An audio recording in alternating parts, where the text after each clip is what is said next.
এই স্টোরিটা আসলে একটা সাইকেলের স্টোরি, কিংবা ধরুন একটা সাইকেল আর একটা মানুষের স্টোরি, অথবা এভাবেও বলতে পারেন একটা সাইকেল, একটা মানুষ আর একটা গোটা লাইব্রেরির স্টোরি।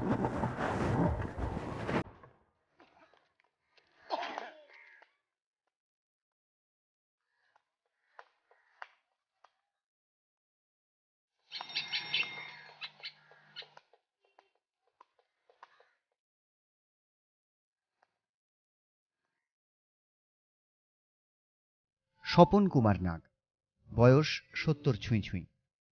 পোশাক আশাকই বলে দেয় মানুষটা যেন আদ্যন্ত এক ট্রাভেলার।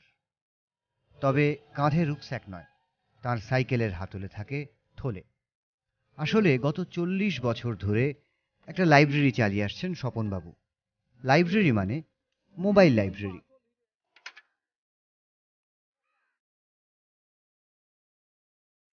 সাইকেলে চেপে ব্যাগে বই ম্যাগাজিন পুরে বেরিয়ে পড়া, তারপর পিচ ঢালা রাস্তা কিংবা এবড়ো খেবড়ো কাঁচা পথ, কর্মব্যস্ত শহর কিংবা দুপুরের নিরালা মফস্বল, বাড়ি বাড়ি গিয়ে বই দেওয়া।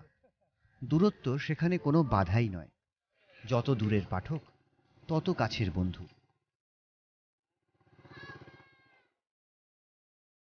আমি পুরো সাইকেল, আমার জীবনীটাই সাইকেলে। ছেলেবেলা থেকে আমি সাইকেল চালাচ্ছি, প্রায় ধরুন আমি কম হলেও ৫০-৬০ বছর তো গাড়ি চালাচ্ছি, তার মধ্যে ৪০ বছর আমার বইয়ের বিজনেস আমি দিচ্ছি। বাড়িতে সাইকেল সারানোর ছোটখাটো কাজ করেন, তা থেকে সংসার চলে। বই পড়িয়ে আর কত লাভ? মাস গেলে কেউ দেয় ১০ টাকা, কেউ ২০। কিন্তু এই নেশার টানেই মাইলের পর মাইল অনায়াসে ছুটে যাওয়া।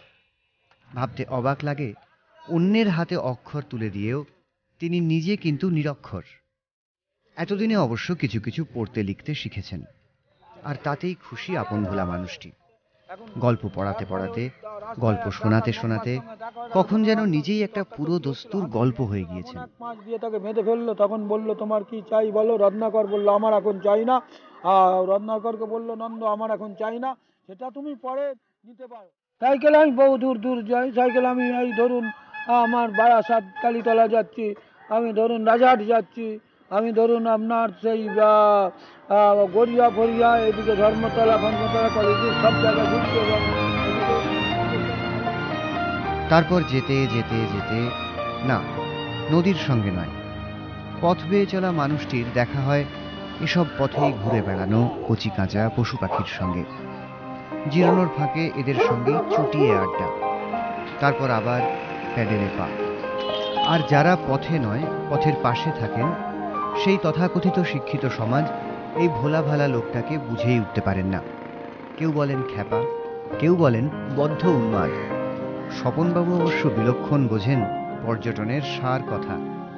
যেখান থেকে এলাম সেটাও ভালো নয়, যেখানে যাব সেটাও ভুল, শুধু মাঝের যাত্রাটুকুই সত্য সুন্দর। ক্যামেরায় আশিস রায় ও সম্পাদনায় দেবব্রত দের সঙ্গে সুস্নাত চৌধুরী, কলকাতা টিভি।